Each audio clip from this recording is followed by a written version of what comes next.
তো হ্যালো বন্ধুরা, Cristiano Ronaldo ইউটিউবে ওয়ার্ল্ড রেকর্ড বানিয়ে ফেলেছে। জি হ্যাঁ বন্ধুরা, 21শে আগস্ট ক্রিশ্চিয়ানো রোনাল্ডো তার সব সোশ্যাল মিডিয়া অ্যাকাউন্টে অ্যানাউন্স করে যে তিনি একটা নতুন ইউটিউব চ্যানেল খুলছে। আর এটা বলার সঙ্গে সঙ্গে রোনাল্ডোর ইউটিউব চ্যানেলে সাবস্ক্রাইবারের সংখ্যা খুব গতিতে বাড়তে থাকে, এতই যে ইউটিউবের সব রেকর্ড ভেঙে ফেলে। জি হ্যাঁ বন্ধুরা, ইউটিউবের সব রেকর্ড ভেঙে ফেলে। রোনাল্ডোর ইউটিউব চ্যানেলে 17 ঘন্টার মধ্যে 13 মিলিয়ন সাবস্ক্রাইবার পুরো হয়ে গেছে। আর সবচেয়ে বড় কথা হলো, রোনাল্ডোর ইউটিউব চ্যানেলে প্রতি সেকেন্ডে 300টা করে সাবস্ক্রাইবার বাড়ছে এবং প্রতি মিনিটে 17 থেকে 18 হাজার সাবস্ক্রাইবার বাড়ছে এবং প্রতি ঘন্টায় 1 মিলিয়ন করে সাবস্ক্রাইবার বাড়ছে।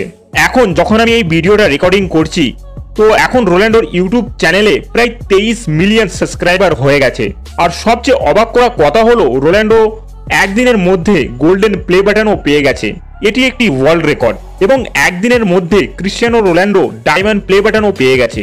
এবং রোনাল্ডোর ইউটিউব চ্যানেল যেই গতিতে সাবস্ক্রাইবার বাড়ছে, অনেকে বলছে যে মিস্টার বিস্টকে এবার যদি কেউ টক্কর দিতে পারে সেটা হলো রোনাল্ডো। রোনাল্ডো ইউটিউব চ্যানেলে প্রায় 19টা ভিডিও আপলোডও করে দিয়েছে, যার মধ্যে কিছু শর্ট এবং কিছু 2-3 মিনিটের ভিডিও, এবং সেই ভিডিওর মধ্যেও 10 থেকে 15 মিলিয়ন করে ভিউ আসছে। তো রোনাল্ডোর ইউটিউবে সবচেয়ে বেশি গতিতে 1 মিলিয়ন সাবস্ক্রাইবার এবং সবচেয়ে তাড়াতাড়ি গোল্ডেন প্লে বাটন ও ডায়মন্ড প্লে বাটন পাওয়ার ওয়ার্ল্ড রেকর্ড বানিয়ে ফেলেছে। তো আপনার কি মনে হয়, রোনাল্ডো কি মিস্টার বিস্টকে হারাতে পারবে সাবস্ক্রাইবারের দিক দিয়ে? কমেন্টে জানান, মিস্টার বিস্টকে হারানোর জন্য ক্রিশ্চিয়ানো রোনাল্ডোর কতদিন সময় লাগবে।